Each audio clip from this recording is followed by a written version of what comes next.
Kesultanan Cirebon disusun oleh Dewi Ratnasari dan Elis Fitria Hartanti. Sejarah Kesultanan. Kesultanan Cirebon adalah sebuah kesultanan Islam ternama di Jawa Barat pada abad ke-15 dan 16 Masehi dan merupakan pangkalan penting dalam jalur perdagangan dan pelayaran antar pulau.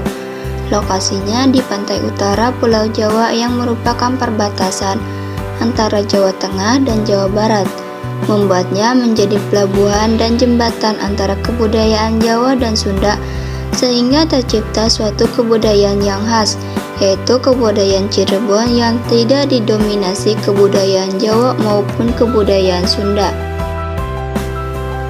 Menurut Sulendraningrad yang berdasarkan pada naskah Babatana Sunda dan Atia pada naskah Carita Purwaka Caruban Nagari, Cirebon pada awalnya adalah sebuah dukuh kecil yang dibangun oleh Ki Gedeng Tapa, yang lama-kelamaan berkembang menjadi sebuah desa yang ramai dan diberi nama Caruban, karena di sana bercampur para pendatang dari berbagai macam suku bangsa, agama, bahasa, adat istiadat, dan mata pencaharian yang berbeda-beda untuk bertempat tinggal atau berdagang.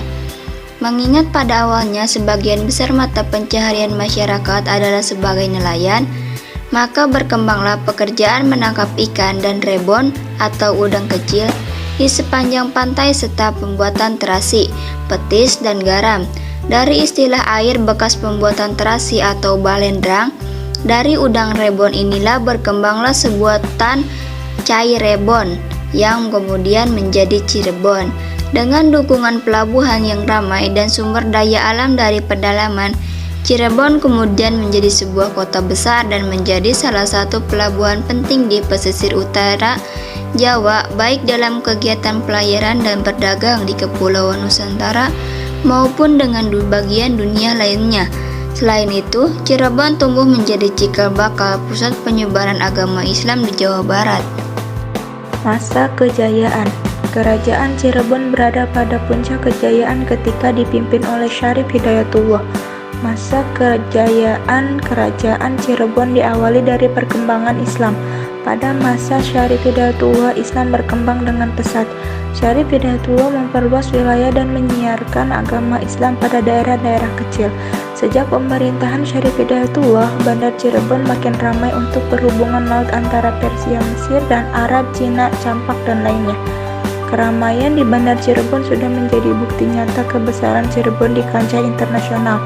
Terbukti dengan banyaknya perdagangan dari berbagai negara.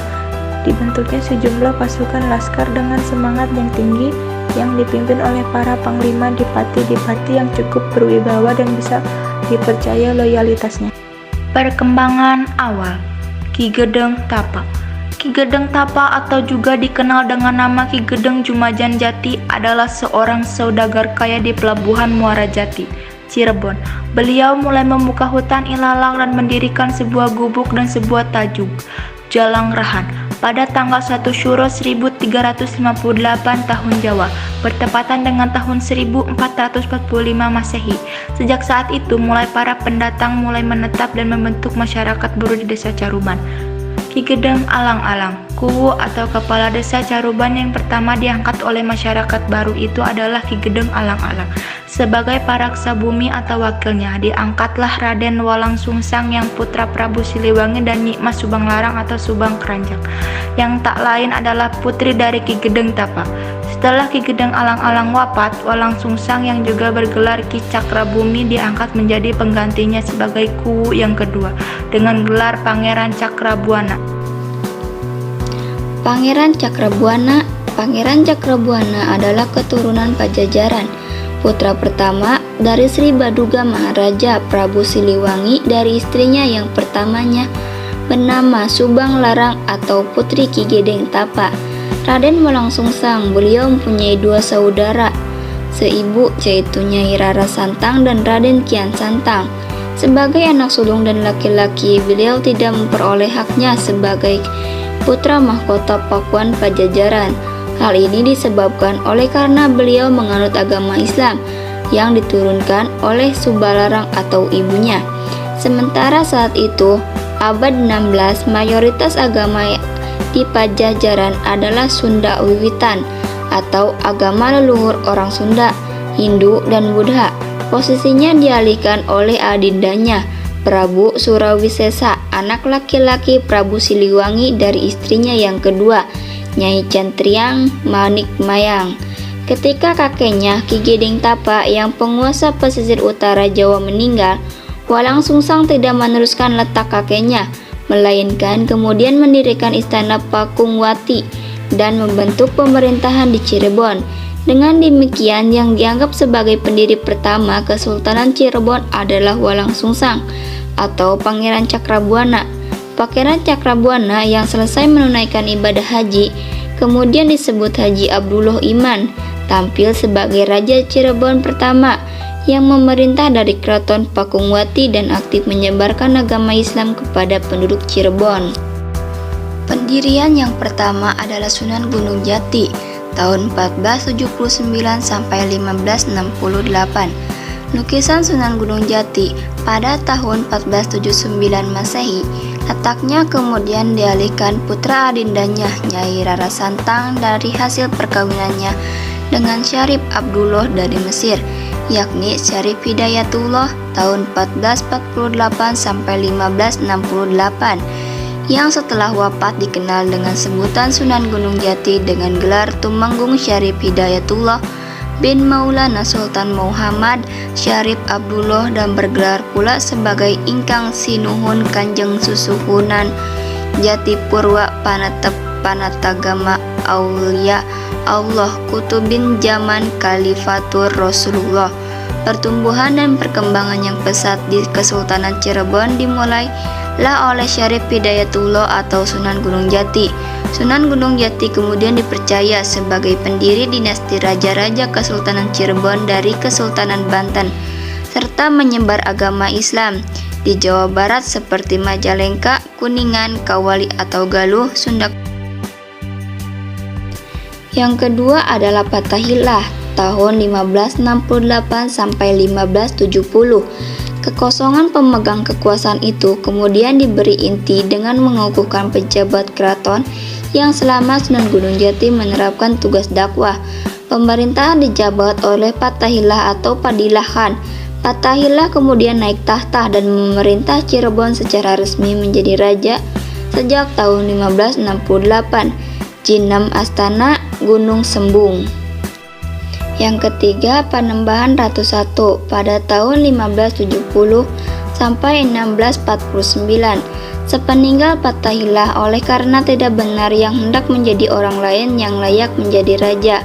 Peninggalan kerajaan jatuh kepada cucu Sunan Gunung Jati, yaitu Pangeran Mas, putra tertua Pangeran Dipati Carbon atau Cicit Sunan Gunung Jati. Pangeran Emas kemudian bergelar Panembahan Ratu I dan memerintah Cirebon selama kurang lebih 79 tahun. Dan yang terakhir yaitu Panembahan Ratu II tahun 1649 sampai 1677. Setelah Panembahan Ratu I tutup usia pada tahun 1649, pemerintahan Kesultanan Cirebon dilanjutkan oleh cucunya yang bernama Pangeran Rasmi atau Pangeran Karim, karena ayah Pangeran Rasmi yaitu Pangeran Seda Inggayam atau Panembahan Adiningkusuma meninggal semakin dahulu. Pangeran Rasmi kemudian menggunakan nama gelar ayahnya almarhum, yakni Panembahan Adiningkusuma, yang kemudian dikenal pula dengan sebutan Panembahan Girilaya atau Panembahan Ratu II. Perkembangan terakhir. Setelah masa kemerdekaan Indonesia, Kesultanan Cirebon tidak lagi menjadi pusat pemerintahan dan pengembangan agama Islam. Meskipun demikian, keraton-keraton yang benar tetap dijalankan sebagai pusat adat istiadat masyarakat, khususnya di wilayah Cirebon dan sekitarnya. Kesultanan Cirebon ikut serta dalam berbagai upacara dan perayaan adat masyarakat dan telah beberapa kali angkat babak dalam Festival Keraton Nusantara (VKN). Umumnya keraton Kasepuhan sebagai istana Sultan Sepuh dianggap sangat penting karena merupakan keraton tertua yang terdiri tahun 1529, sedangkan keraton Kanoman sebagai istana Sultan Anom terdiri tahun 1622, dan yang terakhir adalah keraton Kecirebonan dan keraton Keprabonan.